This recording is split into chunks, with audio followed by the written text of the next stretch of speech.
His and her. It was it's a random watch from me.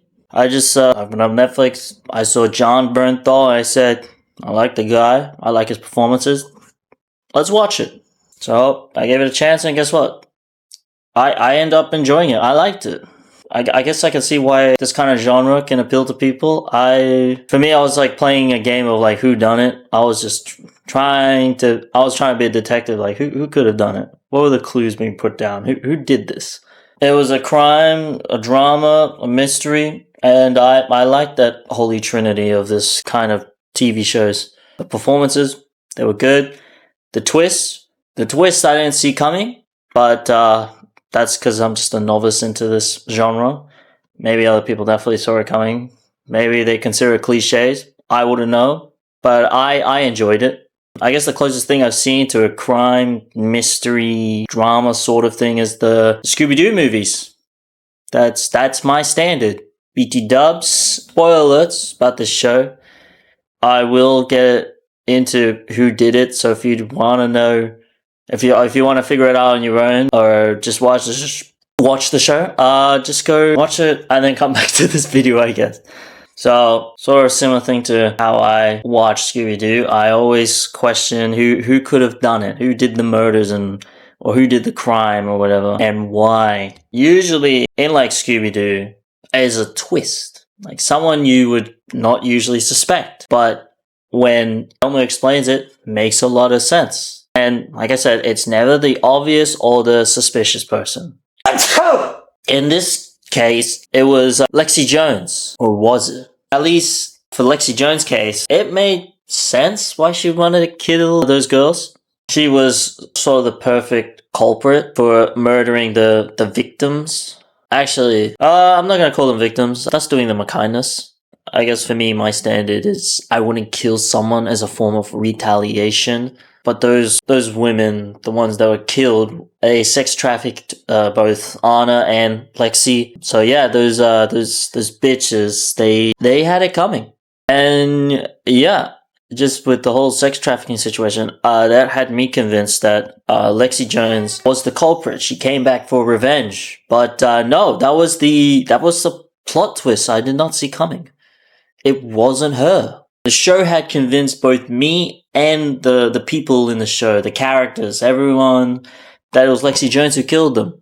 But it was actually the sweet, innocent, dementia-ridden mother of Anna, or Anna. Anna, that's how they say Anna. By the way, I do not really feel bad for Lexi Jones taking the fall for this. Let's just say that even if she didn't kill those girls, she did kill her sister. So I guess this is the show's way of showing karma coming back. So her hands aren't clean, they're filled with blood as well. So yeah, I don't feel too bad for Lexi Jones. I do feel a bit of injustice because she's taking the fall, but I mean, they were never able to find out that she killed her sister, so let's just say her punishment was in due time. Now the second plot twist, or the true killer, being Anna's mother, didn't even come up as an option for me. I never suspected her. And I think that's only because she had dementia and she displayed certain acts of it. Like, her saying hello to Anna, and then like 5 minutes later she says hello to Anna and stuff like, oh, when did you come in? And stuff like that. Or when she cooks the eggs, but she cooks them really poorly. Not to mention, the killings themselves, they were like meticulous. They were very planned out. Like, you can't just simply do it because you needed access to these areas. Except for the first killing, but the other two killings, you needed access to those areas. Like keys, locks, that kind of thing. And day of time, because these people, or maybe not the second killing of Helen, but the third killing of Zoe, she has a family. So she had to find a time when she was isolated to kill him. Kill her, kill Zoe. So I had these killings took planning and were quite meticulous to act out. So, I mean, no offense to old people. I had no idea what you were capable of. In fact, I still didn't fully believe it when I first learned of it. I mean, no old lady, no elderly person is this meticulous when it comes to killing. and getting away with it. She was not getting caught with the way that this was going down. Which I guess, I mean, I didn't see this twist coming. Everyone in the show never saw her as a suspicious person. Seriously, this twist at first didn't seem believable. She is elderly, very easily physically overpowered, and she has dementia. Well, we all thought she had dementia. I guess faking the whole dementia thing, that's a strat, man. It worked wonders. No one considered her a possible suspect. That's honestly a strat. Like my suspicion list, I did have my own personal list. First off, it was Jack, of course. I had my doubts, though. Oh, my suspicions were cleared when Helen was killed, because we all saw him. He was like near like a grave, so he was nowhere near Helen's place. Anna, obviously not a suspect. She wasn't even in town for the first kill. There was a scene where she was watching Jack in the car having relations with Rachel, but I think that was just like she was just visualizing. That wasn't actually a flashback. I was confused because I thought, wait, she was there? And I was like, oh no, she's just visualizing. So she wasn't actually there. There was the rich dude. It was Rachel's husband. But in this case, I think he was the way too obvious culprit. So like, I would just marked him off like, nah, there's no way it's him. It's way too obvious. And then there was also the buff cameraman. He cared sort of for Anna, but like, that's it. There was no way he was part of this operation to kill those people, so he was just quickly off the list. He just kind of existed.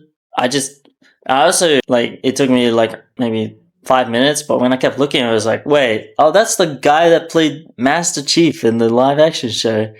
That's where I know him from. With the ending of the show, I felt it was a bit weird, or I liked it, but it was a little bit unsatisfying, simply because of, I guess, my own morals and standards. The lesson was like, the mother's love for her child is both immense and very dangerous. That's cool and everything. But the actual justice that she was seeking and served out, it just felt like so unsatisfying. I would have maybe went with the direction of like, Anna's a news lady, right? She could just publicly expose this somehow. Like, she has that reach. She has that power now. She could expose those who Lexi Jones was and the murdered women, these terrible people that were killed. And this is just my opinion, but I think death was too easy for them because they were sex trafficking people. And based on that camera footage and how confident they were, this was not the first time that has happened. This is what I would have done. Expose them and make the world remember those murder victims and Lexi Jones as the monsters they were. That way, they're remembered throughout history as monsters. They're remembered as monsters eternally and jailed up for the rest of their lives. So they spend their mortal lives behind a cell rotting, and they spend the rest of their lives in history books being remembered as monsters. It's just death. It's just too good. It's like an easy way out. That's just my opinion though. Like, when I was watching that, I was like, oh my god, this is horrible.